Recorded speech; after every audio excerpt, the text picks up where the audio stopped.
The Nevada School District announces a mask mandate for students starting Monday, plus how COVID-19 is impacting charitable giving in the 4 states, and deer hunters bring in record business for a Carthage butcher.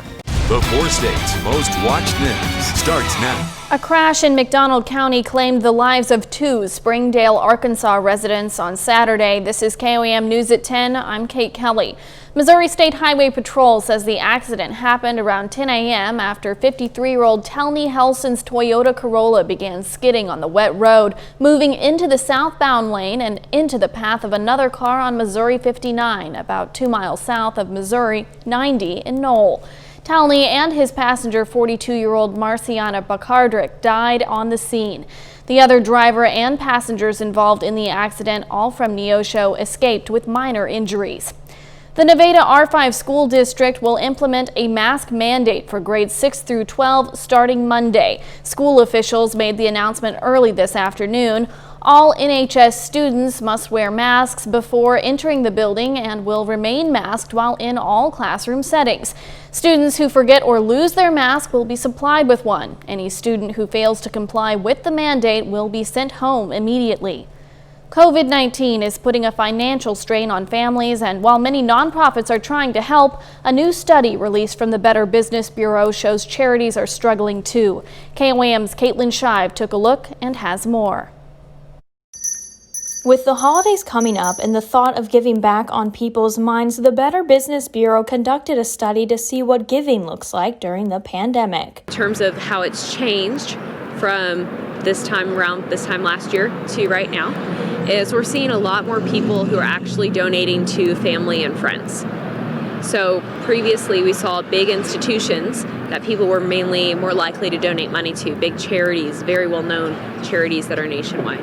Now people are looking for local people to help in the community because they're wanting to see their money actually going towards helping somebody right there in their neighborhood. The pandemic has shifted the attitudes of many when it comes to giving back. A lot of people are realizing that people are hard up right now, that times have been hard for a lot of people, for a lot of us out here, and so they're trying to have a local way that they can make a difference. The study shows that from March through August of 2020, support for charities has fallen by 5%. The Joplin Salvation Army can attest to that. They say financial support has dropped. We've had a decline in our donations through this year we've noticed since July when we first arrived here that they have been down. And a lot of it is people not working or just not being able to donate as much as they used to. The BBB study says that security and trust is important right now when it comes to what people are willing to give and to who. Lieutenant Marty wants to remind the community that donations go back to the local area. Anything that's donated to us stays in this community. Even if they specify a certain donation for a certain program, that money is guaranteed to stay in that program. We will not use it for anything else. That's one thing we are very good at doing. Wherever they donate goes to what they want to go for. In Joplin, Caitlin Shive, KOAM News. The Salvation Army is also experiencing a decrease in bell ringers this year. The Carl Junction Police Department has kicked off their Shop with a Cop campaign for the holidays, and they need your help. The CJ Police Department reached out on social media saying they've got their longest list of kids to shop for in the program's history. They'll be buying toys for 390 kids this year, and while they have a lot of faithful donors, they're hoping a few more 4-staters will join the club.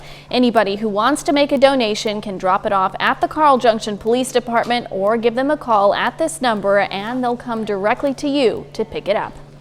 Nick Kelly joins us now with our first look at weather. Pretty nice day compared to yesterday. Yeah, quite a difference a day makes, Kate. That system we had yesterday, long gone. High pressure kept us quiet today, but it did leave us on a chilly note to end the weekend with. 41 this morning and then topping out at 57 degrees. The Skywatch Storm Tracker is working, but it's getting a much-needed break considering we're seeing mostly clear skies this evening. We saw mostly clear skies throughout the day, and we have to widen this out quite a bit just to show any storm systems well to our northwest and northeast. So none of those headed back our way, so we'll keep things quiet for tonight and to kick off the new work week and school week ahead of us. We'll have to start cold, upper 30s to near 40 in the morning, but that southwest wind anxious to crank back into gear, and it will send us back into mild territory. 58 by noon, highs around most areas in the lower 60s. We'll see how long the mild to dry trend will last for the week ahead, coming up in a bit, Kate. All right, thanks, Nick. Over in Vernon County today, a special ceremony where Richards, Missouri native Everett Faulkner received the livestock industry's highest award, the 2020 Saddle and Sirloin Portrait. This award was established in 1903 and served to recognize key leaders in the livestock industry.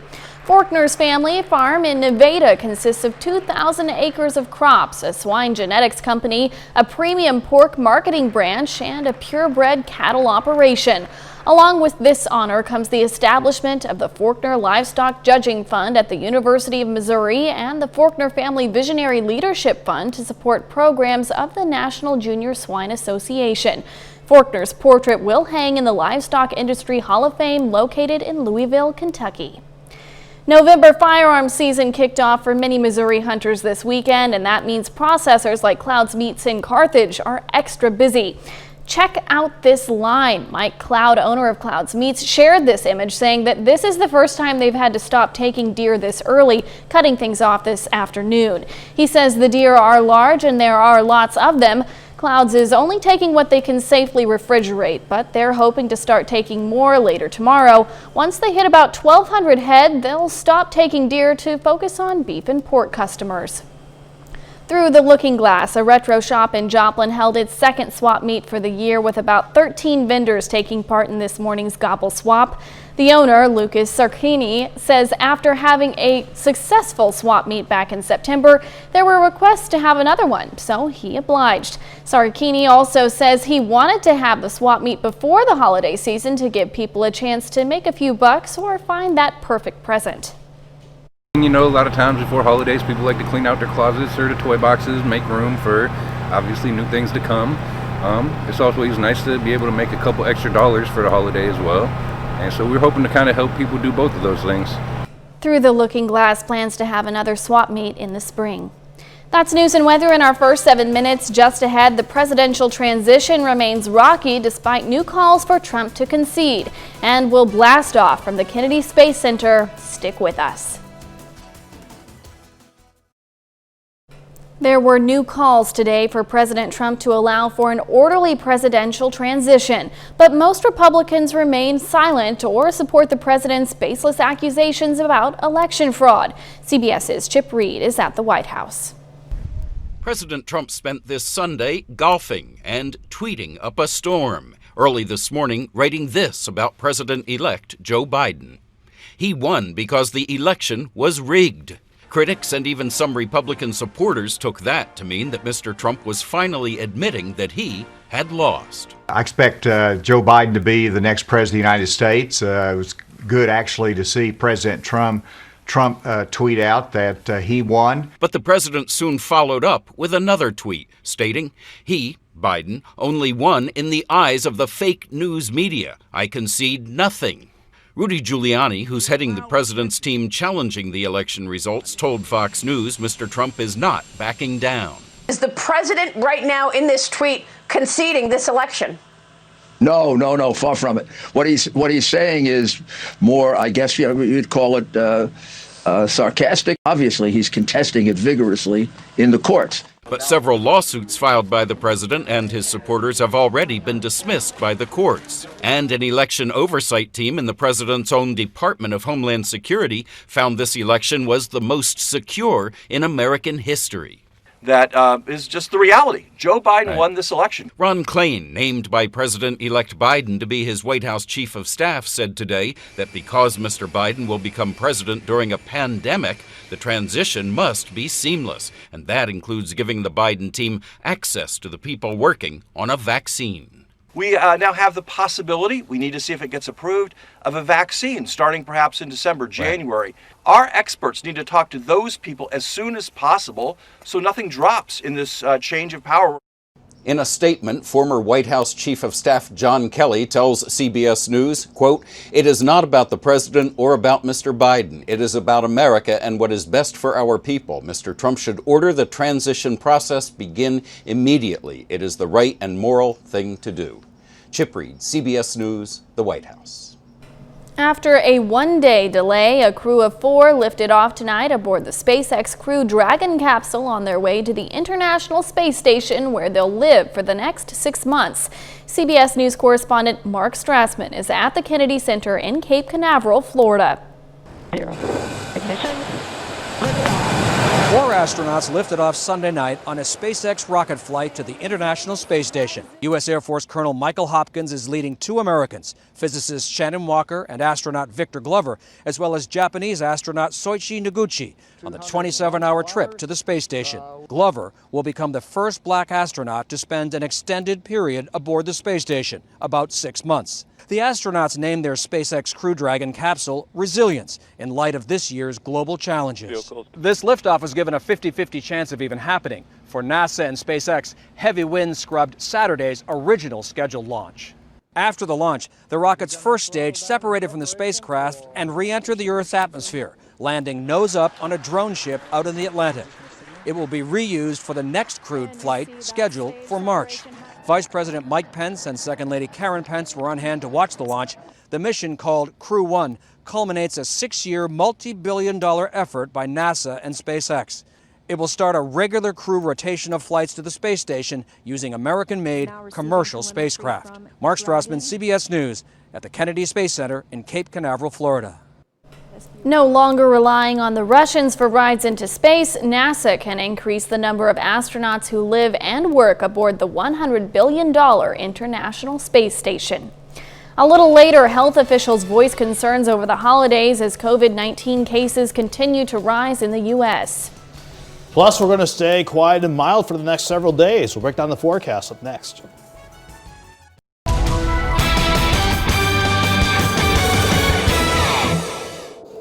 After dealing with quite a few rounds of rain and thunderstorms yesterday, it was nice to end the weekend on a quiet note, a brighter note, and granted a bit of a chilly note. But again, we'll definitely take it considering we had to deal with severe weather yesterday, which is something you don't usually say a lot during the month of November. This was a much nicer sight to see throughout the course of the day, from sunrise all the way through sunset, over indigo sky outside of Seneca, Missouri, and all across the area.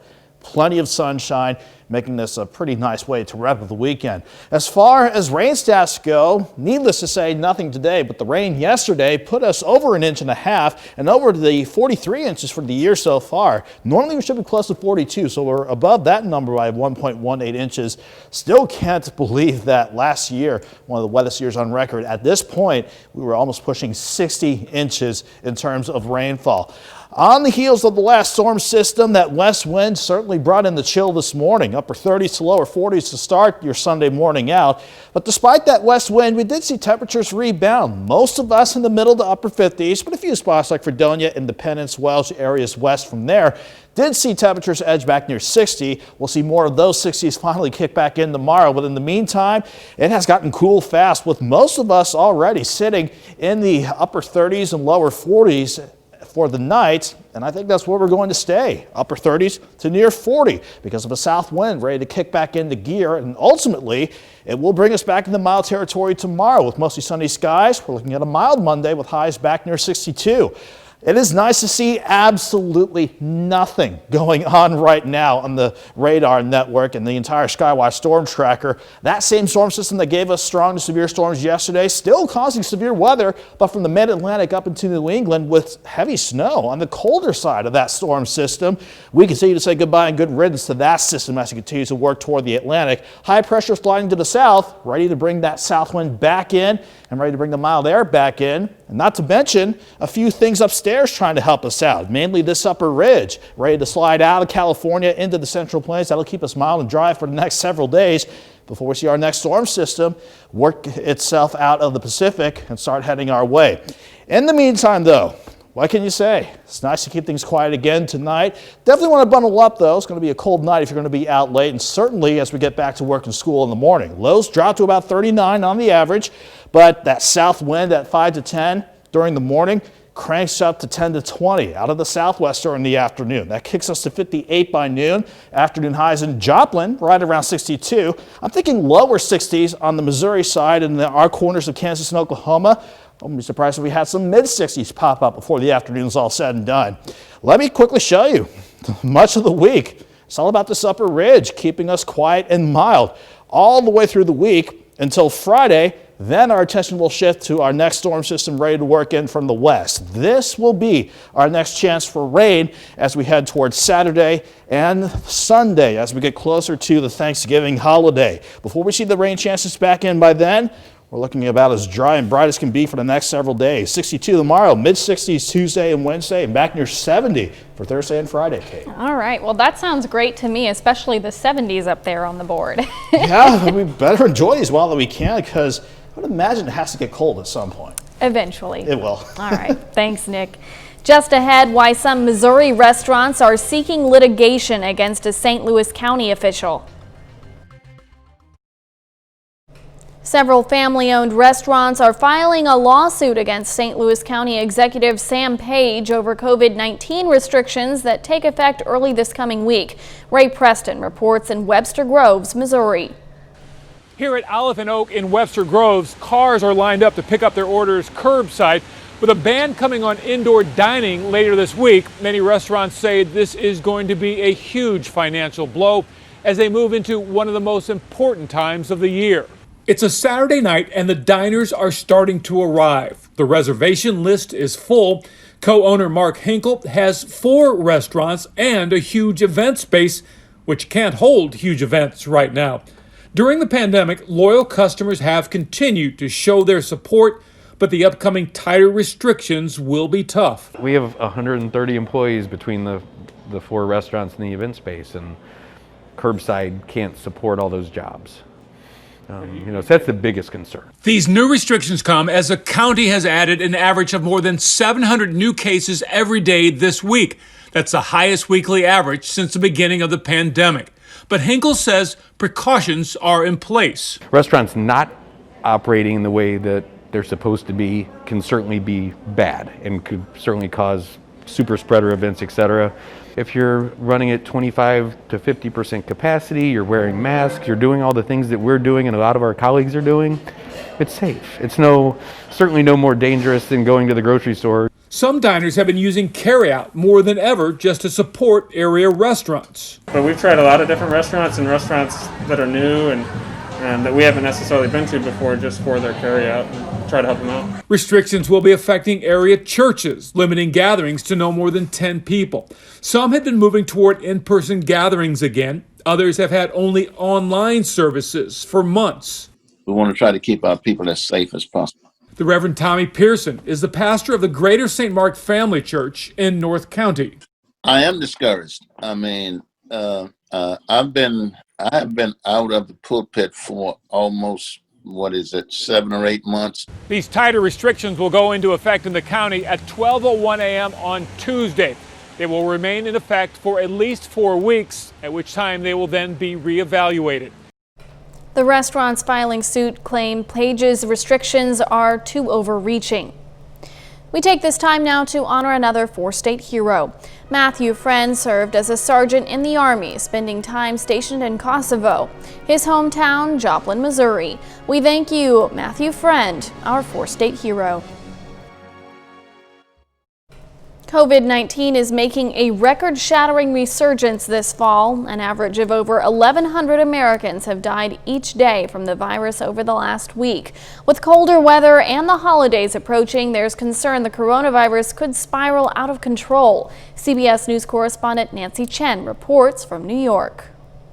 Barely a week since the U.S. reached the grim milestone of 10 million coronavirus cases, the 11 million mark is fast approaching. As hospitalizations surge, Pfizer's new vaccine is raising hope.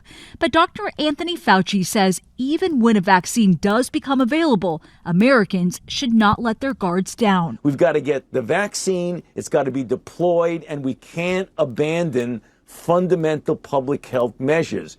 The pandemic's latest explosive wave is setting daily records for new case numbers. More than 184,000 infections were reported nationwide on Friday alone, according to Johns Hopkins University. Washington State Governor Jay Inslee joins the growing list of state and local leaders imposing new restrictions on businesses and activities. Now we're facing a third wave that is trending to be more dangerous than any we have seen before. While the virus remains relentless, businesses like the San Diego, California gym are finding ways to adapt. We have our plated machines, our selectorized machines, our cardio. We have everything that we had indoors, we brought it outdoors. Crunch Fitness District Manager Carly Hodson says the gym will eventually have to throw out the equipment because the weather will damage it. Nancy Chen, CBS News, New York. More than 245,000 people in the U.S. have died from COVID-19, the worst in the world, according to Johns Hopkins University. Havana's International Airport received its first commercial passengers in almost 8 months today. Cuban authorities say if all goes well, they hope the airport will resume its busy pre-pandemic schedule with dozens of flights and thousands of passengers per week receiving the tourism sector and galvanizing private businesses. Passengers submit to a COVID-19 test upon arrival, then must self-quarantine for 5 days and take an additional test before being completely cleared to undertake normal public activities. We'll be back with more news after this. A jolly man dressed in red decided to take a dip today. Yes, that's Santa Claus visiting the Dead Sea ahead of the Christmas season. It was all part of a campaign by Israel's tourism ministry to bring some Christmas cheer during a global pandemic that has kept Christian pilgrims away from the Holy Land. The Christmas tree, however, had no chance of surviving in the salty waters, and Santa took that with him when he returned to shore. You're saying a little salt water wouldn't prevent those pine needles from falling? You know, I'm not really sure how that would work. It's just like, I just heard of so many remedies, I would never know what works. And that's why, at least with my family, we just stick with the fake Christmas tree. That's always safest. Yeah, a lot less cleanup that way. For sure. Either way, I know that we're looking forward to a great week ahead. Dry as can be until we see rain chances back in here by Saturday and Sunday of next week. Until then, partly to mostly sunny, lower 60s Monday, mid 60s middle of the week, and back near 70 on Thursday. All right, thanks for watching. Have a good night and a great Monday.